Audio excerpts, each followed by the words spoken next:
Saya pada saat vonis diucapkan hari sidang itu tidak kaget. Karena saya sudah mendengar sebelumnya, Hartoyo sudah berhasil digarap, jangan berharap gitu. Negara ini terlalu besar dan penuh nikmat untuk dikorbankan hanya karena persoalan Mahfud, persoalan Prabowo, Jokowi, Ganjar. No, ini besar nih negara ini. Pesan untuk Mas Gibran sebagai wakil presiden terpilih apa? Pemirsa, pemilihan Presiden 2024 sudah berlalu, namun tetap menyisakan sejumlah catatan. Calon Wakil Presiden nomor urut 3 Mahfud MD mengaku dirinya dongkol dengan kekalahan di Pilpres 2024. Namun, Mahfud MD juga menegaskan sekarang sudah waktunya move on dan jangan ribut lagi. Apa saja catatan Mahfud MD untuk pemilu 2024 dan bagaimana karir politik Mahfud MD ke depan? Apakah masih berminat untuk bertarung di pemilihan presiden berikutnya? Saya Zilvia Iskandar, inilah spesial dialog bersama dengan Mahfud MD.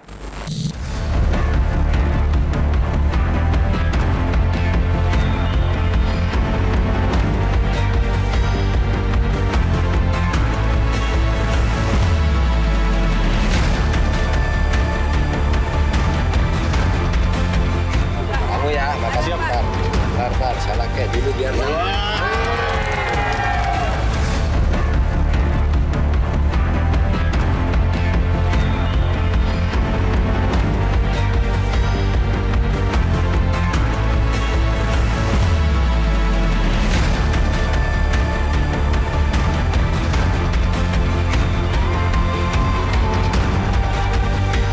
Saya juga ketemu dengan seorang Sri Wulan, anak kecil di Parongpong, Bandung Barat. Dia mengajak saya main layang-layang. Katanya, "Bapak, saya ingin terbang seperti layang-layang meraih cita, tapi saya tidak dapat."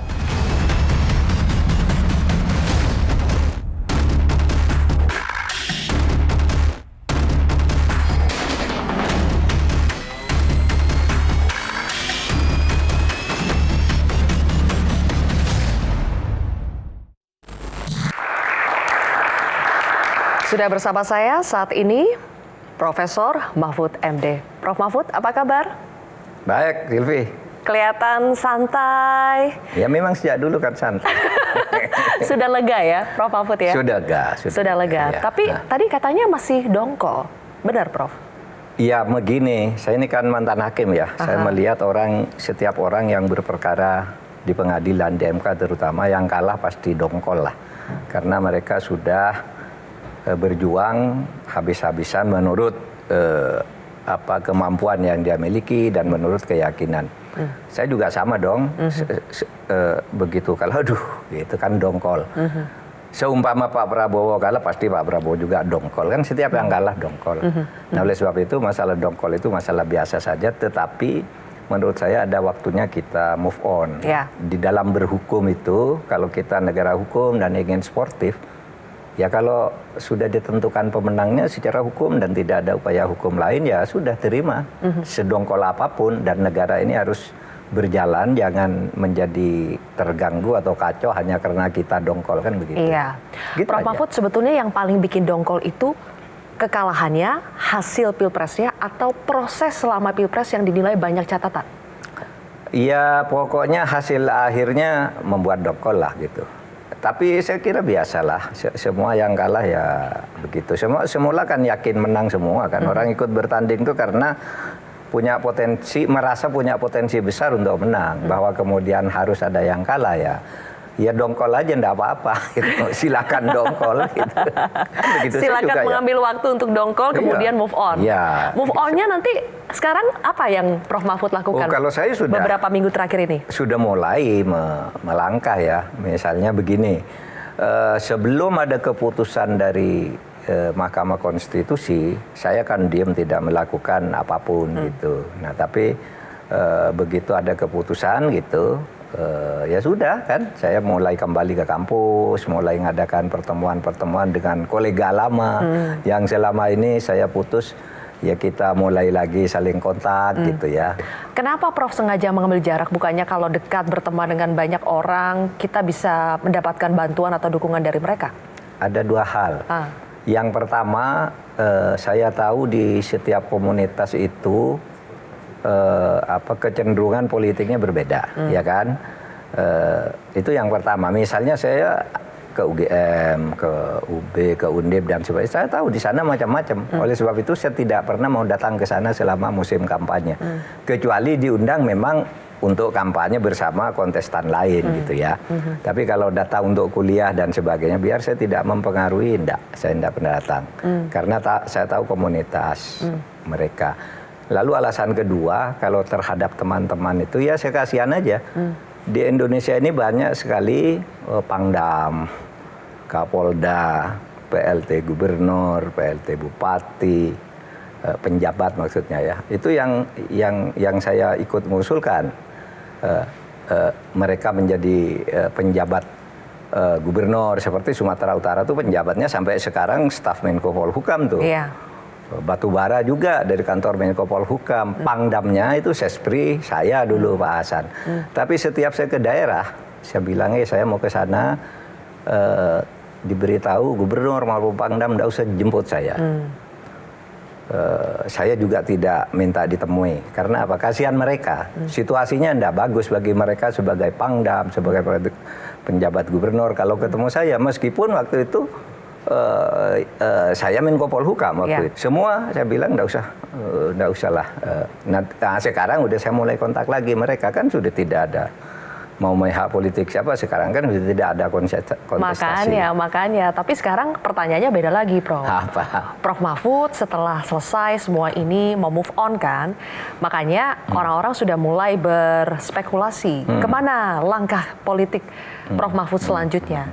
Dan ketika mereka mendengar ada wawancara Prof Mahfud ya di salah satu podcast itu yang mengatakan bahwa pernah ada telepon dari Pak Luhut mengajak untuk bergabung ke pemerintahan.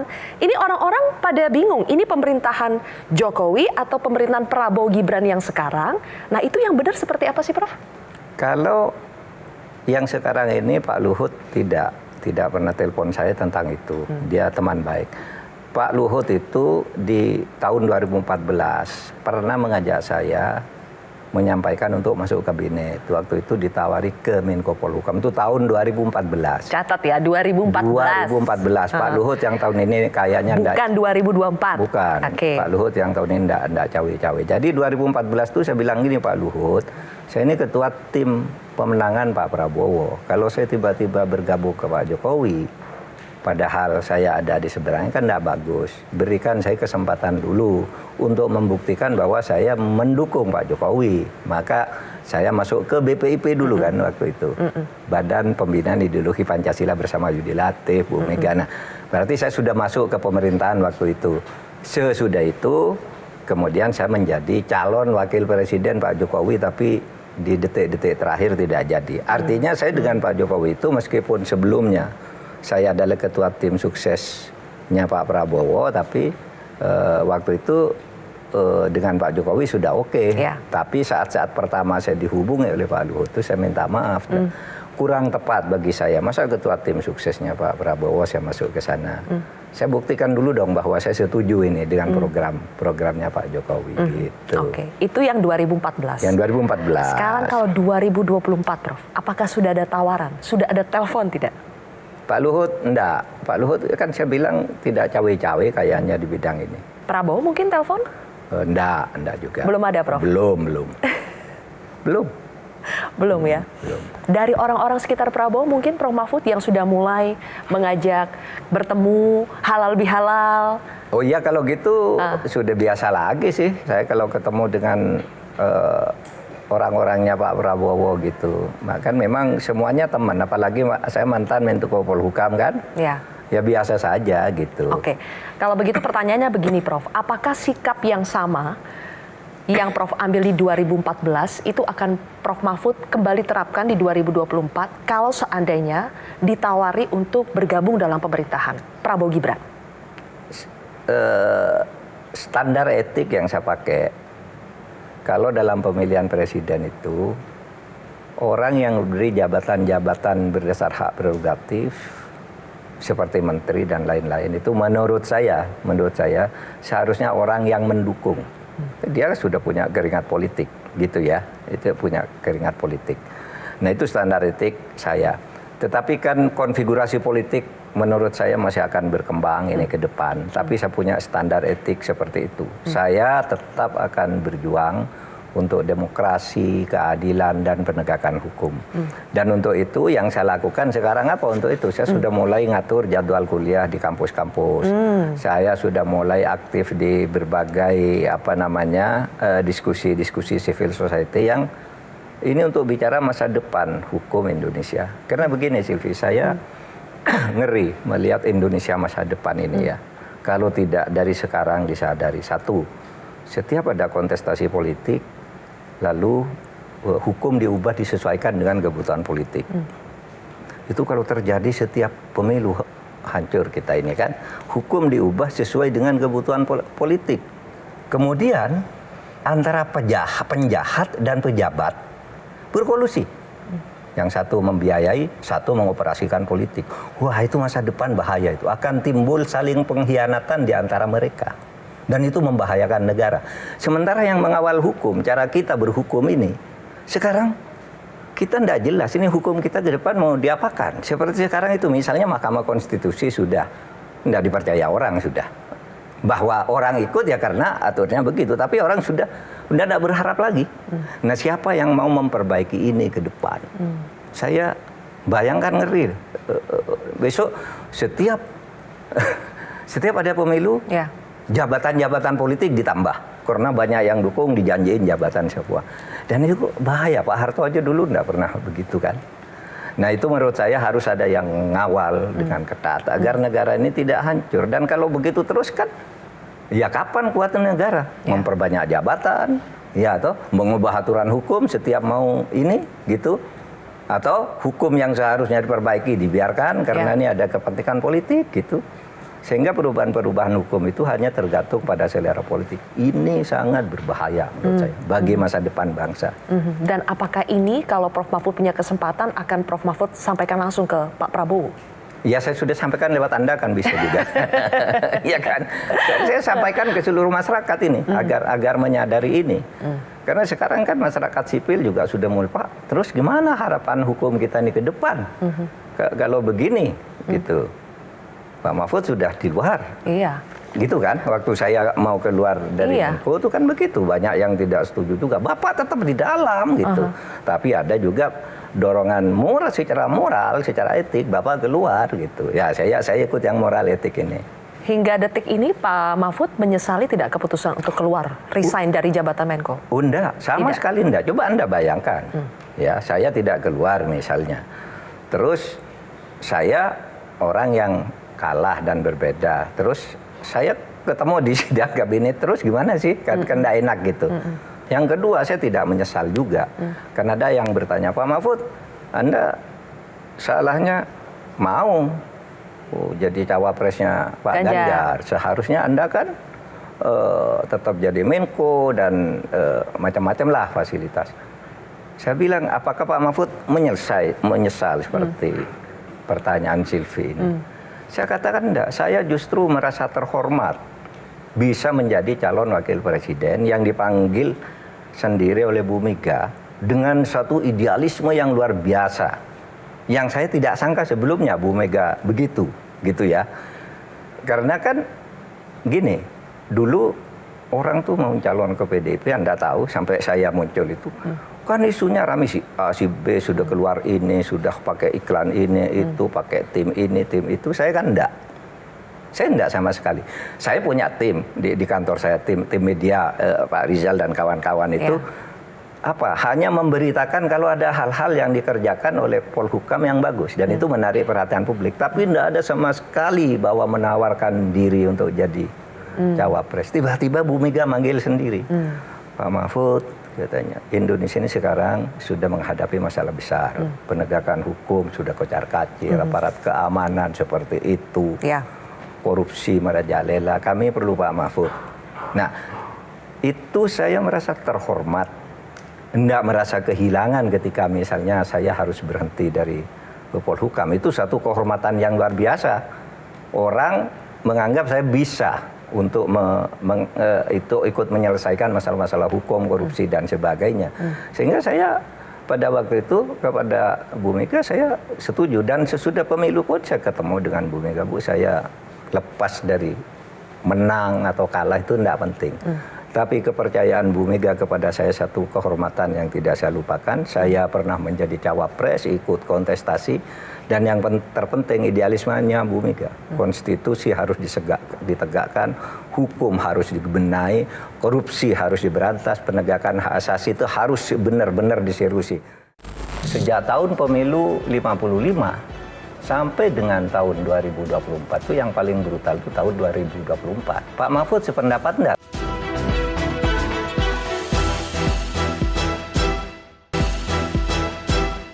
Prof. Mahfud, meskipun dongkol dengan kekalahan di Pilpres, tapi Anda merasa bahwa kekalahan di Pilpres ini bisa dibilang kekalahan yang terhormat? Iya, saya merasa mendapat kehormatan, kemudian kalah juga secara terhormat. Dan sudah menempuh segala cara, kampanye sudah, kemudian ke pengadilan Mahkamah Konstitusi sudah, tidak ada lagi, meskipun dongkol ya tetap harus diterima. Oke. Dan itu lagi Mbak, ini lagi. Ya. Waktu saya ketemu Bu Mega itu kan, Anda tahu kan, itu politik itu biayanya mahal. Betul. Bahkan beberapa teman PDIP ada yang datang ke saya sebelumnya, kalau Anda mau misalnya nanti dicalonkan oleh Bu Mega, Anda punya uang berapa untuk biaya ini? Bukan nyuap, bukan apa, tapi ini biaya operasional. Saya bilang, saya tidak punya uang. Oleh sebab itu saya tidak pernah minta, tidak pernah berharap dicalonkan ke PDIP. Gitu. Tetapi ternyata Bu Mega yang manggil sendiri. Pak Mahfud, tidak usah cari uang. Biar kami yang mengurus soal biaya kampanye, biaya apa. Kalau ada teman Pak Mahfud mau nyumbang juga, silakan, tapi bentuknya barang. Istilah Bu Mega, natura. Nah, natura apa? Kaos, bendera, beli sendiri, edarkan sendiri. Jangan Pak Mahfud terima uangnya. Itu kan? Nah, bagi aku hebat benar nih Bu Mega. Komitmen konstitusinya terutama. Oke, jadi Prof. Mahfud, meskipun Bu Mega mengatakan Prof. Mahfud tidak perlu pusing soal biaya kampanye, tapi itu kan bukan berarti tidak ada ongkos politik ya yang dikeluarkan selama masa kampanye. Apalagi kita mendengar di 2024 ini banyak yang bilang brutal sekali karena biaya politiknya sangat tinggi, amplop itu bertebaran di mana-mana. Kalau Prof. Mahfud sendiri merasakan memang harus tetap mengeluarkan biaya yang cukup besar untuk selama masa kampanye? Saya sepeser pun enggak. Sepeser pun enggak. Dan betul, TPN itu menyediakan semua yang saya butuhkan. Saya perlu misalnya pesawat pribadi ya, private jet itu kan hampir tiap hari pakai. Juga menyediakan TPN. Saya tinggal ke acara-acaranya saja. Kemudian ada beberapa teman, caranya yaitu ikut caranya Bu Mega. Siapa yang mau mendukung dari berbagai daerah, adakan aja acara di sana. Kita yang datang gitu. Jadi saya enggak ada keluar uang sepeser pun kalau saya ya. Malah disediakan dari sana kok. Mungkin hanya Pak Mahfud satu-satunya ini. Calon presiden atau calon wakil presiden yang tidak keluar uang sepeser pun. Iya. Bahkan ketemu orang di jalan mau nyumbang juga. Saya bilang tuh ada tim, serahkan aja ke TPN. Saya bilang, mau nyumbang ke saya kan nggak bisa juga. Saya terus gimana? Saya bilang. Terkait dengan biaya politik yang sangat tinggi, terutama di pemilu 2024 ini, Prof. Mahfud, kami sudah mewawancarai banyak sekali caleg maupun yang berhasil lolos maupun yang gagal, semuanya bilang bahwa ini brutal karena permainan uang itu luar biasa sekali. Kalau dulu rate-nya, katanya di 2019 itu rate-nya mungkin 100.000 per keluarga. Ini naiknya, inflasinya tinggi sekali. 2 kali lipat, 3 kali lipat. Prof. Mahfud, kalau ini terus terjadi, ini kan sangat bahaya. Menurut Prof. Mahfud, apa ya yang harus diubah? Sistem pemilunya atau apa, Prof? Itu sekali lagi yang, sebelum saya menjawab apa yang... Itu yang kenapa saya juga ikut mengatakan pada satu kesempatan, pemilu kali ini brutal. Sejak tahun pemilu 55 sampai dengan tahun 2024 itu yang paling brutal itu tahun 2024. Pak Mahfud sependapat enggak? Iya sependapat saya, karena itu yang menyatakan Pak Yusuf Kalla dan kita merasakan semua, ya, merasakan semua apa yang dilakukan aparat, apa yang dilakukan oleh politikus dan sebagainya, pejabat dan sebagainya, kita merasakan semua. Tapi selalu dibungkus itu. Wah, itu sudah sesuai aturan hukum. Kalau aturan hukumnya tidak sesuai gimana? Aturan hukumnya yang diubah, dibuat peraturan baru. Kan kita nggak tahu kan. Menteri bisa membuat Kepmen, presiden bisa membuat perpres apa gitu ya. Nah sehingga nampak sekali kalau pertandingan itu tidak imbang gitu. Tapi tidak apa-apa. Itu biasa, pertandingan ada yang imbang, ada yang tidak imbang. Ini semua sudah berlalu, mari ke depan kita perbaiki gitu ya. Nah ke depannya itu perbaikinya menurut saya ya bagaimana sebenarnya bagi saya memperbaiki negara itu kan leadership ya. Seorang presiden itu akan sangat menentukan. Kalau memperbaiki ke arah ini caranya dan dia pasti bisa, namanya presiden kok. Tapi kalau dia mau main-main bisa juga dengan berbagai cara dan kekuasaan yang dia miliki, bisa juga itu. Seorang presiden itu. Oleh sebab itu kalau soal konsep materi apa yang harus diperbaiki itu tidak terlalu sulit sebenarnya karena di tengah-tengah masyarakat kita sudah merasakan akibat dari setiap aturan. Tetapi siapa yang mau ini, yang kalau ini diubah lalu masyarakat senang tapi ada kelompok politik tertentu dirugikan gitu. Nah biasanya lalu terjadi tuh deal-deal politik di antara mereka kan gitu. Tapi kalau Prof Mahfud nanti dimintai saran untuk memperbaiki ini politik uang terutama di pemilu berikutnya, apa Prof? Apakah sistem pemilunya yang harus diubah, undang-undang kepartaian atau bagaimana? Menurut saya pertama netralitas birokrasi itu ya.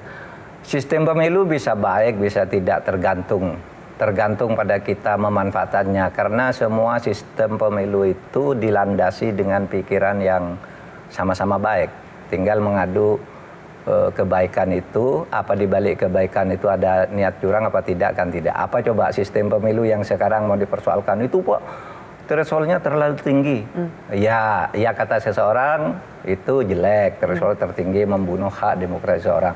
Tapi bisa baik juga, kalau tidak ada threshold gimana cara mengukur orang dipercaya oleh masyarakat, iya kan? Seperti dulu saya waktu MK ya kita tolak misalnya menghapus threshold gitu. Terus bagaimana caranya? Anda mengajukan sementara tidak ada threshold. Siapa yang bisa menguji Anda bahwa Anda itu dapat dukungan dari masyarakat? Maka waktu itu saya katakan oke, threshold masih perlu. Saya waktu itu di MK yang mau threshold perlu. Cuma silahkan yang sesuai aja dengan realitas. Maka waktu itu saya mengusulkan thresholdnya itu yang 4% itu. Karena begitu partai mendapat kepercayaan 4% harus dianggap punya hak tanpa harus berkoalisi untuk mencapai 20% gitu. Nah tapi kan kesepakatan politiknya sekarang beda lagi ya Prof? Beda lagi. Kesepakatan politiknya beda lagi. Ada lagi misalnya sistem pemilu apa yang mau diubah? Mau sistem proporsional terbuka tertutup? Terbuka tertutup, sama-sama bagus. Ya. Kalau terbuka artinya setiap orang itu bisa kalau punya potensi masuk. Kalau dia di bawah tapi dapat suara banyak bisa mengungguli di atas. Itu bagusnya. Tapi jeleknya kader-kader ideologis partai itu tersingkir oleh orang populer yang tidak punya ideologi. Itu terjadi di semua partai sekarang ini. Gitu. Kalau misalnya partai saya yang dulu PKB bicara kita memperjuangkan Islam Ahlus Sunnah wal Jamaah, iya bagus itu idenya NU dan ide pimpinan NU. Tapi apakah yang terpilih di DPR yang hanya misalnya mengambil popularitas ini dapat dukungan di sana, apa bisa mengerti soal aswaja Ahlus Sunnah wal Jamaah di dalam bernegara itu? PDIP juga, apakah orang yang sekarang ada di PDIP semuanya mengerti gitu ya? Karena sistem proporsional terbuka seperti sekarang. Sehingga ketika saya ditanya, Pak Mahfud, kenapa Pak Mahfud dulu ketika ketua MK mengubah sistem pemilu jadi sistem proporsional tertutup menjadi terbuka? Saya bilang Anda salah, bukan saya yang menetapkan. Itu yang menetapkan DPR dan pemerintah bahwa pemilu itu dengan sistem proporsional terbuka di atas suara 30%. Nah saya hanya mencoret 30%-nya ini. Kalau mau terbuka, terbuka. Kalau mau tertutup, ya tertutup aja. Bahwa yang baik-baik letakkan nomor 1, 2, 3, sehingga kalau dapat 5 kursi, ya berhenti di 5 nih orang baik-baik semua, ideologis. Saya bilang. Tapi waktu itu kan undang-undangnya nggak benar. Anggota DPR terpilih ditentukan berdasar suara terbanyak bagi mereka yang mendapat 30% ke atas. Loh, nggak ada kalau calonnya ada 20, siapa yang mendapat 30% ke atas kan? Iya kan? Iya, Pasti akhirnya diambil sembarang. Oke. Sebetulnya Pak Mahfud sudah punya feeling tidak ketika mengajukan permohonan perselisihan hasil pemilu itu ke MK, bahwa ini sepertinya ditolak. Sudah ada feeling itu dari awal?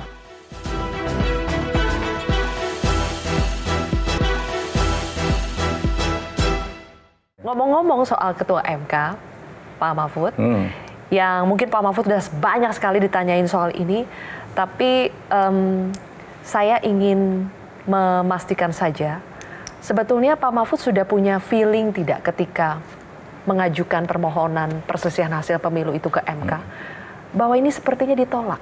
Sudah ada feeling itu dari awal? Saya ada feeling. Pikiran saya mengatakan ini memenuhi syarat untuk pemilu ini dinyatakan tidak sah. Tapi hati saya, feeling saya tidak akan ini. Karena saya melihat konfigurasi politik dan langkah-langkah sebelumnya, serta konsekuensi yang bisa timbul di tengah masyarakat. Nampaknya berbagai upaya dilakukan agar yang ada di pikiran bahwa logikanya ini harus diulang, tapi perasaan saya waktu itu, wah sulit banget ini. Sulit banget. Oleh sebab itu sejak ditetapkan tanggal 20 oleh KPU itu, saya sudah udah selesai gitu. Tetapi saya kan tidak boleh juga langsung bilang begitu kan. Iya. Semua teman gerakan di bawah harus lawan, ayo gitu. Tanggung jawab moral kan, lawan gitu. Tapi feeling saya, bukan logika saya ya. Feeling saya karena permainan politiknya sudah begitu. Pasti. Gitu. Dengan konfigurasi 8 hakim konstitusi, Prof. Mahfud sudah menduga bahwa ini nanti akan ada sekian yang setuju, ada sekian yang menolak, itu Prof. Mahfud sudah memetakan? Saya sudah memetakan, tapi orangnya beda. Oh. Orangnya itu beda. Yang saya petakan itu Soehartoyo justru ada sama dengan Saldi dan Arief. Karena dia sejak awal bersama ketika menilai yang perkara 90. Yang perkara 90. Ini sama, berarti logikanya kan akan ngalir ke situ. Waktu itu kita hanya 3 lawan 5 kan, Pak Anwar Usman tidak ikut. Tapi diusahakan mudah-mudahan satu ada masuk, kan gitu kan. Nah tapi ternyata si Pak Soehartoyo yang ke sini, kemudian ini yang ke sana ya. Ya sudah kita itu tidak. Kaget dengan Pak Soehartoyo yang ternyata menolak. Saya pada saat vonis diucapkan hari sidang itu tidak kaget. Karena saya sudah mendengar sebelumnya, Hartoyo sudah berhasil digarap, jangan berharap gitu. Maksudnya digarap itu apa, Prof? Artinya tidak ikut rombongannya Arief dan Saldi. Sehingga saya tidak kaget, tapi sehari sebelumnya saya masih percaya Hartoyo di situ, meskipun mungkin kalah, entah bagaimana, kan feeling. Ya. Saya kan tadi otak dan feeling berbeda. Ya. Saya sudah dengar sebelum berangkat sidang, sehingga saya berbisik pada Magdir Ismail, Mas Magdir, kita kalah nih. Kenapa? Hartoyo udah di sana. Enggak, kata Magdir. Saya tahu dia gitu. Itu sebelum sidang loh, saya bilang sama Magdir Ismail. Yang benar saya akhirnya. Ya. Oke, jadi sudah menduga, tapi finally sudah bisa menerima ya, Prof? Oh iya, sejak itu diketok, kenapa saya masih saya tahu cara pertegas, berhukum. Itu dia, kenapa masih saya pertegas, Prof. Mahfud? Karena ketika Prof. Mahfud juga pasti sudah banyak ditanya, ketika Prof. Mahfud dan Mas Ganjar itu tidak datang pada saat penetapan oleh KPU, itu dibaca, apapun alasannya ya, apakah karena undangannya mepet, tapi ada masyarakat yang membaca itu sebagai gesture bahwa pasangan Ganjar dan Mahfud itu belum menerima Prabowo Gibran sebagai presiden dan wakil presiden terpilih. Itu bagaimana, Prof?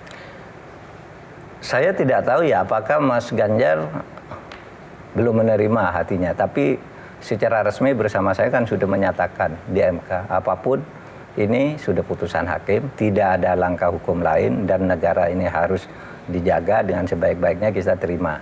Nah itu aja. Bahwa kemudian ada yang masih menggerutu mungkin saya tidak tahu. Nah soal saya tidak hadir itu tuh betul-betul saya tidak tahu. Bahwa kami ini diundang. Itu kan vonis MK tanggal 22. Ya kan? Sudah sore pula baru diumumkan bahwa besok lusa tanggal 24 itu akan disahkan. Nggak ada pemberitahuan disahkan tuh pakai sidang terbuka dan ngundang siapa, nggak ada. Sehingga sampai tanggal 23 malam saya tidak mendengar apa-apa. Besoknya baru setengah jam. Oke. Sebelum itu saya ditelepon, Bapak mau berangkat nggak apa? Ke KPU ini penetapan. Lah saya diundang. Iya Pak, lah nggak ada undangannya. Ya ini undangannya masuk tadi katanya. Ya nggak bisa dong setengah jam. Ya. Saya sudah ada janji dengan pimpinan Bank BRI Tut Mutia, saya bilang saya akan ke sana. Oke, jadi ini bukan persoalan belum bisa menerima ya? Enggak. Mahfud ya? Enggak bisa, enggak ada gunanya juga tidak menerima. Ini politik harus terus berjalan, entah apa dinamikanya. Ya. Pokoknya ini semua harus berjalan. Negara ini terlalu besar dan penuh nikmat untuk dikorbankan hanya karena persoalan Mahfud, persoalan Prabowo, Jokowi, Ganjar. No, ini besar nih negara ini. Masa Indonesia mau dikorbankan hanya orang karena kalah pemilu atau karena curiga orang curang dalam pemilu? Tidak fair. Ya udah, ada hukum yang menyatakan. Kalau hukum sudah katakan itu, ayo itu jalan, jaga negara ini. Iya. Gitu kan. Pak Mahfud, berulang kali kita mendengarkan bahwa Pak Prabowo mengatakan ingin merangkul lawannya, ingin merangkul kekuatan-kekuatan yang ada di luar koalisinya terutama.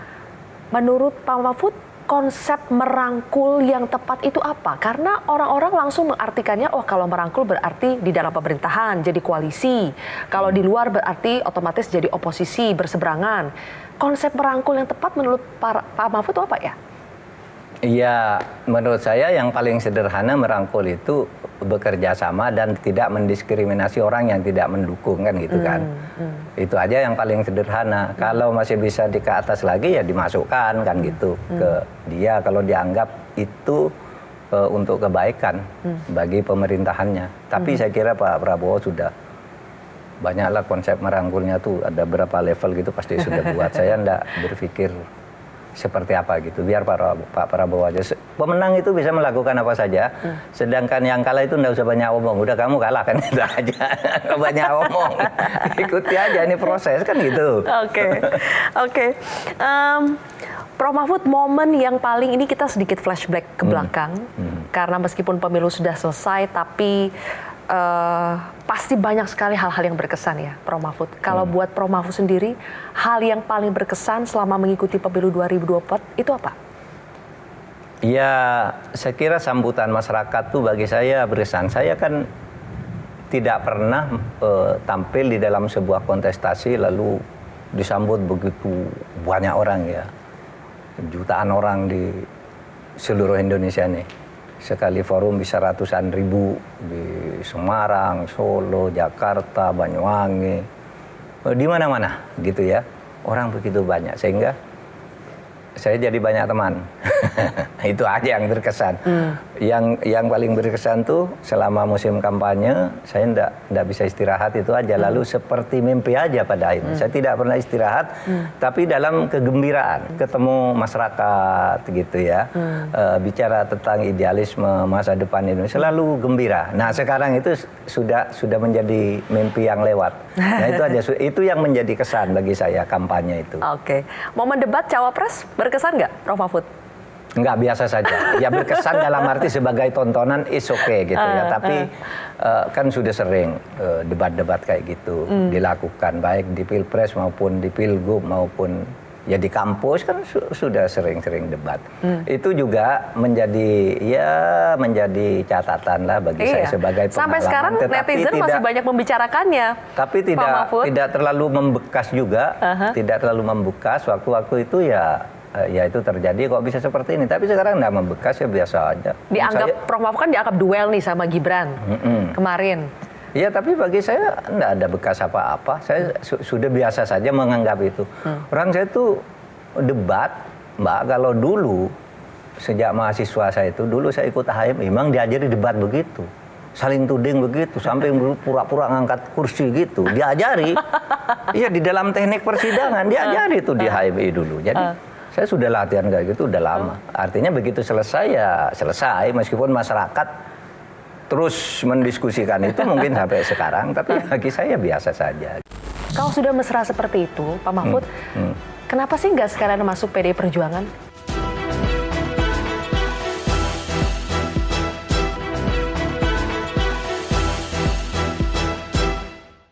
Hubungan dengan Mas Ganjar sampai hari ini seperti apa, Mas Mahfud? Baik. Apakah tetap berkomunikasi, saling jalan bareng? Jadi begini, komunikasi saya dengan Mas Ganjar itu ada yang cair, ada yang terkoordinasi. Yang terkoordinasi itu dilakukan oleh Bu Mega. Bu Mega itu selalu mengundang kami dalam jadwal-jadwal yang teratur. Saya, Pak Ganjar gitu, lalu ada tokoh-tokoh luar gitu ya, yang mengerti persoalan negara, bukan untuk politisasi masalah, memang mengidentifikasi masalah untuk negara ini. Oleh sebab itu tokoh-tokoh kaliber besar itu diundang dalam pertemuan saya, Pak Ganjar, Bu Mega, Pak Hasto, ada Andi Wijayanto, lalu ada tokoh-tokoh luar lagi, profesor-profesor, doktor, mantan wapres dan sebagainya. Di situ bukan untuk menggunjing orang ya, tapi membaca situasi Indonesia seperti apa, gimana cara menyelamatkannya besok gitu. Ini kami ada jadwal rutin dengan Bu Mega. Itu yang terjadwal ya, terkoordinir pertemuan itu. Saya dengan Bu Mega dan tim kecil masih sering ketemu. Yang tidak terkoordinir cair-cair aja kalau ada apa gitu ya. Di sana Pak Ganjar ada ini, saya diundang, Pak Ganjar diundang enggak? Iya. Ayo kita datang. Nah, gitu. Kalau atau sudah, saya tidak bisa datang, salam saya gitu. Kalau sudah mesra seperti itu, Pak Mahfud, kenapa sih nggak sekalian masuk PDI Perjuangan? Oh enggak, saya sejak dulu begitu saya keluar dari PKB menjadi hakim MK kan, tidak boleh ikut partai politik. Jadi saya sejak jadi hakim MK tahun 2008 saya menyatakan keluar dari partai politik, dan sesudah itu memang tidak tertarik untuk masuk partai politik. Sampai sekarang? Karena partai politik itu kan sebenarnya kalau ide resminya kan sama aja kan. Semua partai itu bagus. Dari mananya? Ide ADART-nya aja. Kan semua tujuannya membangun Indonesia, mensejahterakan bangsa gitu. Nggak ada yang jelek kalau ADART-nya gitu. Tapi Prof. Mahfud tidak berpikir bahwa ketika punya kendaraan politik, ada mesin partai yang bekerja, itu akan memudahkan langkah Prof. Mahfud ke depan. Apakah itu ketika mau jadi calon presiden atau calon wakil presiden lagi? Enggak, saya enggak berpikir begitu. Karena sumber rekrutmen kepemimpinan nasional itu bukan hanya partai politik. Kalau Anda lihat sekarang di kabinet saja, kan 14 orang itu bukan partai politik, betul-betul orang profesional, gitu kan. Kiai Ma'ruf Amin tuh bukan orang partai politik. Jadi bisa di luar partai politik agar kita menunjukkan kualitas yang benar dan kesungguhan. Masyarakat akan mendorong untuk masuk ke mekanisme konstitusional yang tersedia. Ada sih yang mengojok-ojok saya, ke partai politik itu aja gitu. Saya membayangkannya saya jadi partai politik, mikirkan uangnya partai, mikirkan ini, mikirkan itu. Ndalah saya bilang. Ngomong-ngomong soal eksistensi nih, Prof. Mahfud, pasti pendukungnya Prof. Mahfud ini tetap menginginkan supaya Prof. Mahfud itu tetap eksis di kancah perpolitikan nasional, supaya kalau misalnya nanti maju lagi di 2029 ya orang tetap ini Pak Mahfud begitu kan. Jadi apa yang bisa diharapkan masyarakat pendukungnya Pak Mahfud tentang langkah politik Pak Mahfud ke depan? Adakah target-target khusus? Pilkada misalnya tertarikkah atau apa? Enggak, saya tidak merencanakan untuk mengambil posisi-posisi khusus, apalagi ketua partai politik, apalagi pilkada, apalagi calon presiden atau calon wapres, itu enggak lah. Saya tidak punya ini ke situ. Anda tahu juga tahun 2019 ketika saya mau jadi calon wakilnya presiden Pak Jokowi, tetapi tidak jadi detik terakhir, saya juga tidak melakukan apa-apa. Pak Jokowi sendiri yang manggil, Pak Jokowi sendiri yang minta, dan melalui orang-orangnya saya diberitahu saya calon melalui Pak Pratikno, Pak Luhut, dan sesudah itu tidak jadi. Pak Jokowi sendiri yang manggil saya, memberitahu Pak Mahfud tadi tidak jadi. Memang saya yang nyuruh anak-anak itu karena Pak Mahfud surveinya paling tinggi. Dan saya tidak melakukan apa-apa ketika itu. Sehingga saya katakan ketika orang, Pak Mahfud, apakah Anda, nah ini pertanyaannya, apakah Anda tidak sakit hati? Begitu calon presiden sudah diumumkan di mana-mana, tiba-tiba dibilang tidak jadi, sakit hati enggak? Enggak, saya bilang. Bahwa saya kaget ya. Kalau sakit hati enggak, kenapa? Coba Anda bayangkan, Bung Karno itu memerintah selama 22 tahun. Ya kan? 22 tahun. dijatuhkan begitu saja. Dia sudah punya kekuasaan, dijatuhkan. Nah, saya belum berkuasa kok, cuma dijanjiin lalu enggak jadi, ngapain sakit? Pak Harto berkuasa 32 tahun, dijatuhkan. Betapa sakitnya dia. Saya belum berkuasa, cuma enggak jadi masuk, ngapain sakit gitu. Saya begitu aja di dalam berpikir, dan itu dinamika seperti itu ya pastilah sering dihadapi oleh banyak orang. Dan saya sendiri, karena kebetulan saya selalu berdoa gini ya Allah, bawalah saya masuk ke dalam satu pekerjaan dengan cara masuk yang benar dan bersih. Dan kalau saya keluar nanti, tolong saya lindungi agar saya keluar dengan benar dan bersih. 2 pertanyaan terakhir, Prof. Mahfud. Prof. Mahfud tadi sudah banyak mengajarkan kepada kita untuk tidak sakit hati terhadap banyak, misalnya ada kekalahan, ketidaksesuaian dengan keinginan kita. Apa yang bisa Prof. Mahfud sampaikan kepada para pendukung pasangan Ganjar Mahfud yang mungkin masih sakit hati, masih kecewa, masih tidak puas dengan hasil Pilpres?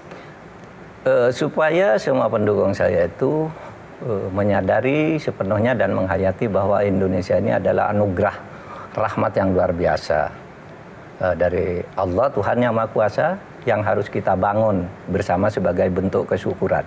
Nah, tempat membangun dan berjuang itu kan masih banyak. Ada yang bisa ke partai, ada bisa jadi pebisnis, ada yang ke pendidikan, ada yang kemana. Semuanya tetap berjuang untuk kemajuan bangsa dan negara. Tetapi yang penting, menurut saya ya hukum. Kalau enggak, saya katakan tadi, kalau orang bernegara, berkomplot antara penjahat dan pejabat yang jahat, itu hancur negara ini. Karena ini tidak mungkin tidak saling mengkhianati nih. Yang satu akan mengkhianati yang lain. Oleh sebab itu hukumnya harus kuat. Oke. Gitu. Terakhir, Prof. Mahfud. Saya tahu Prof. Mahfud sudah pasti ditanya pesan untuk Pak Prabowo apa. Tapi kali ini saya mau beda. Pesan untuk Mas Gibran apa? Karena kan sesama pernah berkompetisi menjadi sama-sama cawapres. Jadi pesan untuk Mas Gibran sebagai wakil presiden terpilih apa? Saya kira dia harus bisa menjadi wakil presiden, mau atau tidak mau dia harus bisa, karena ini sudah dia peroleh dan sudah diputus oleh hukum. Oleh sebab itu mungkin dalam waktu lihat ini sambil mulai belajar aja, karena tidak mudah orang langsung duduk di satu jabatan. Orang yang pengalamannya panjang aja kalau langsung duduk ke satu tempat lain juga tidak mudah. Seperti saya misalnya jadi Menko Polhukam. Padahal saya sudah belasan tahun sebelumnya sudah jadi menteri MK, sudah jadi ini. Waktu jadi Menko Polhukam, sebulan 2 bulan tuh gampang. Apa nih yang mau saya kerjakan? Tapi cepat belajar, sehingga bisa mengambil keputusan dan bisa dilihat bahwa ini benar, kan gitu. Dan saya kira setiap orang bisa melakukan itu, termasuk Mas Gibran. Terima kasih kalau begitu Prof. Mahfud. Silakan. Senang sekali kami bisa mewawancarai Prof. Mahfud. Sukses terus untuk Prof. Mahfud. Sehat selalu. Terima kasih. Terima kasih. Pemirsa, demikianlah spesial dialog bersama dengan calon wakil presiden nomor urut 3, Profesor Mahfud MD. Mudah-mudahan bermanfaat untuk Anda. Demikianlah spesial dialog ini. Saya Zilvia Iskandar pamit undur diri. Sampai jumpa.